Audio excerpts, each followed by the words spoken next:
For years, the public has maintained a careful, almost reverent distance from the lives of conjoined twins, treating their existence as either a medical miracle or a private tragedy they are not meant to witness. But every so often, a rumor emerges from the shadows, a whisper so invasive, so contrary to the carefully curated image of normalcy, that it forces the family to either deny it or shatter the silence forever.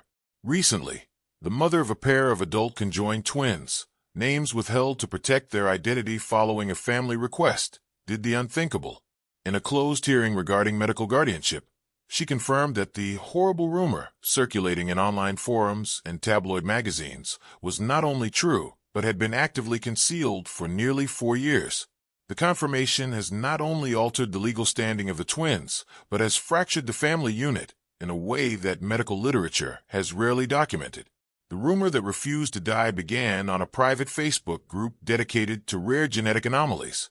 Unlike the sensationalized stories of the past, this rumor was not about a secret wedding or a public appearance.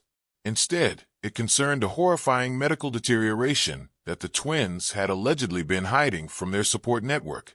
The claim stated that one of the twins had begun experiencing organ failure specific to their shared blood supply, a complication that doctors had warned about during their adolescence, but which the family had always assured the public was manageable.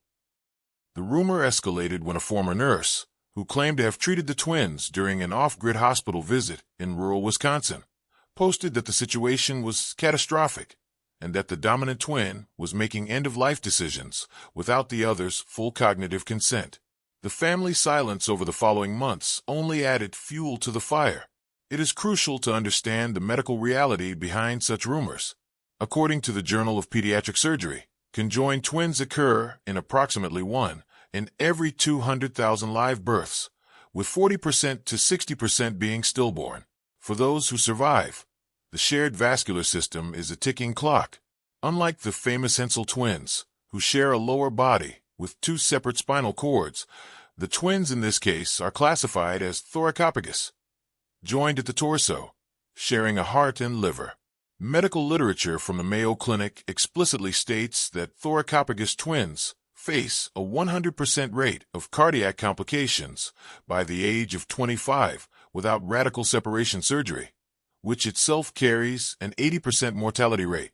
The mother's confession confirms that the twins reached that critical age 3 years ago, and the deterioration the rumor described, chronic hypertension in one twin, cardiac insufficiency in the other, began exactly as predicted. The mother broke her silence not to a reporter, but to a court-appointed special advocate during a competency hearing. According to the legal transcript obtained through the Freedom of Information Act, redacted for privacy, the mother stated, "The rumors are true.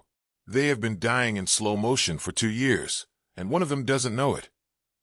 This confession was the horrible element the title refers to. The mother confirmed that the family had been secretly medicating the healthier twin to lower her blood pressure to match the failing twins, a decision that one medical ethicist quoted in the American Journal of Bioethics called a form of slow euthanasia by omission.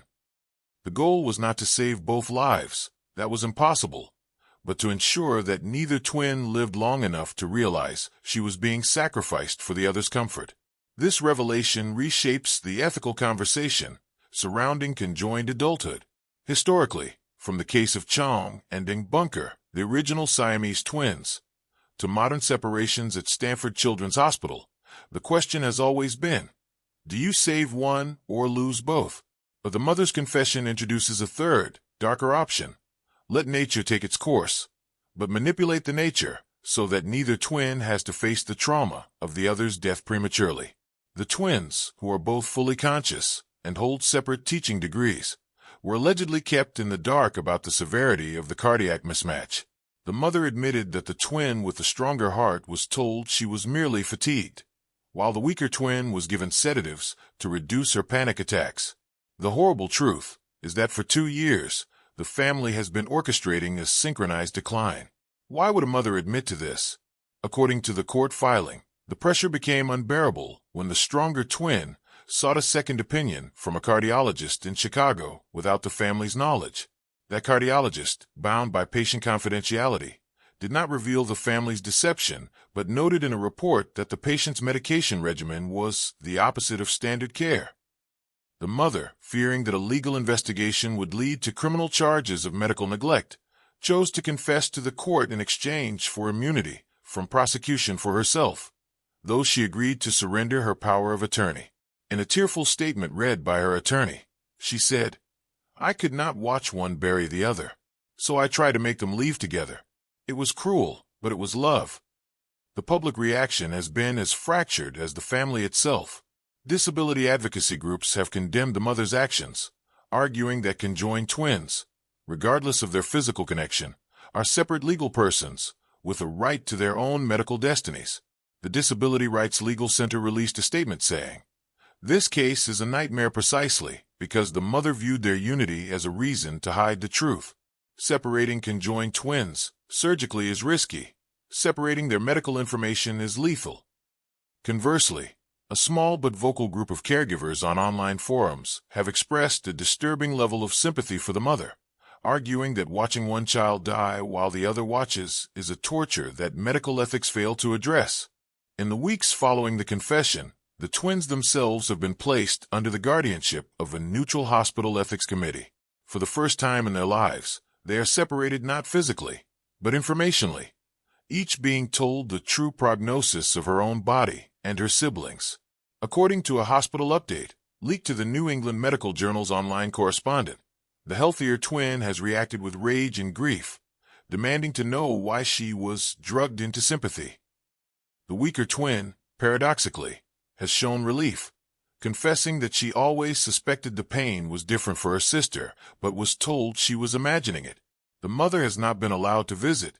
This story forces us to confront a question the reference script about Abby and Brittany Hensel only hinted at. What happens when a mother's protection becomes a prison? In the Hensel case, the mother confirmed a marriage, causing a rift over privacy. But in this original scenario, the mother confirmed a far more horrible rumor, not about a wedding, but about a quiet, medically assisted walk toward a double grave.